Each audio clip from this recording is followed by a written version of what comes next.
Hello guys, welcome back to my YouTube channel T-Spot.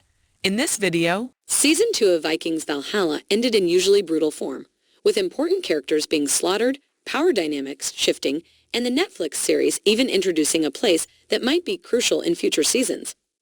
We're here to break down the biggest talking points from the Vikings Valhalla Season 2 finale from Constantinople to Kateka. Join us as we go further into each significant incident from the season finale, what it all means, and guess on what our gang of Greenlanders, Christians, and pagans could face next. If you had any questions about the Vikings Valhalla Season 2 finale, we're here to help. The finale of Vikings Valhalla Season 2 contains major spoilers who perished in the Season 2 finale of Vikings Valhalla. A number of characters, both significant and small, die in the Season 2 finale. Most notably, Freddie's murders Olaf when she outwits the pagan hunter and burns his whole fleet in the port. In the final battle, Freddie's defeats Olaf by stabbing him through the torso. Olaf declares that he will be a martyr for his Christian cause, but Freddie's correctly points out that there will be no one to tell his story. It's unclear how his half-brother Harold would react to the news, but it might exacerbate tensions between the two.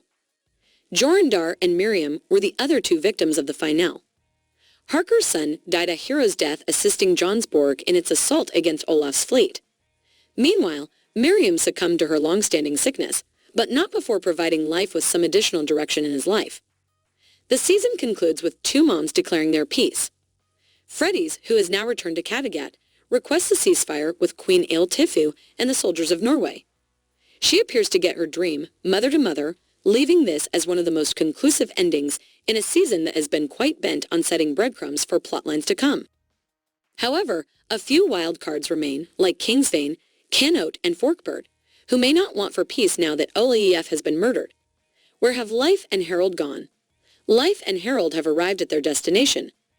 Constantinople, the capital of the Byzantine Empire, is the Vikings' most distant destination on their journey.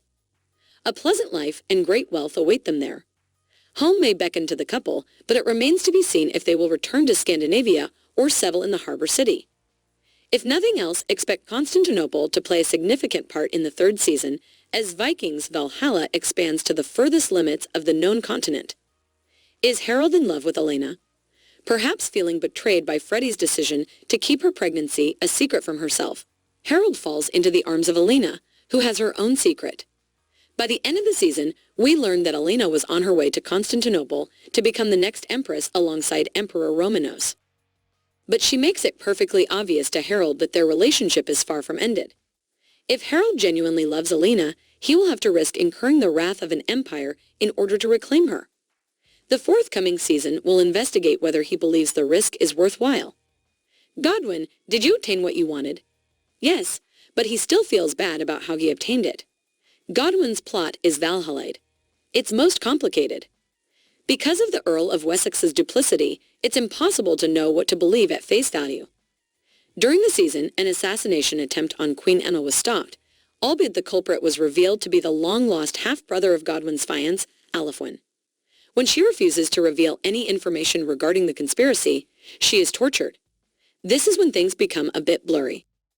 Despite his anguish, it is evident that Godwin has seemingly arranged circumstances from the start in order for King Cannon to link him up with his niece, Jithad of Pity. From there, a future son can become a member of the royal family and realize his ambition of having a child on the throne of England.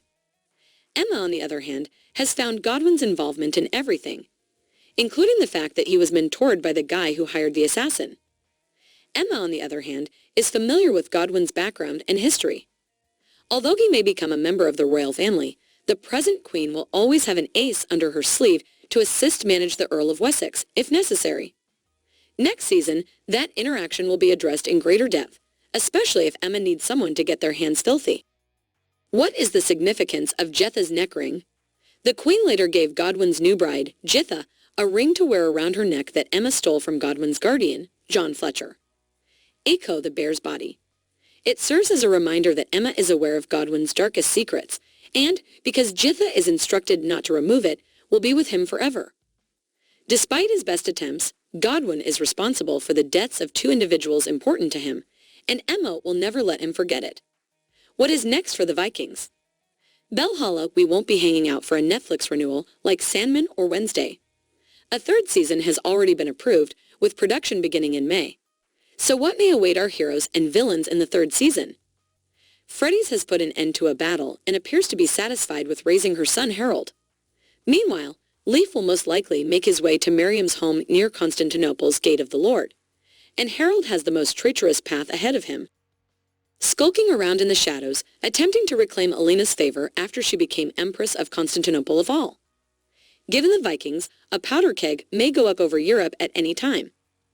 Emma has finally brought Godwin to heel in London, and she will be a strong ally should anybody attempt to usurp her crown or any of Fort Bird's power centers. Time leaps aren't out of the question. According to creator Jeb Stewart, in a recent Collider interview I believe you'll see when you watch seasons 2 and 3, it's almost like reading a novel. It has these beautiful time leaps in character development, Stewart teased, and like a truly huge, wonderful novel, it has multiple understories that tie things together that you don't really feel. They're like leitmotifs that you don't notice until you notice them. Thanks for watching. Let us know what you think in the comments below. And don't forget to like, subscribe, and share the video. Thank you for watching. See you soon.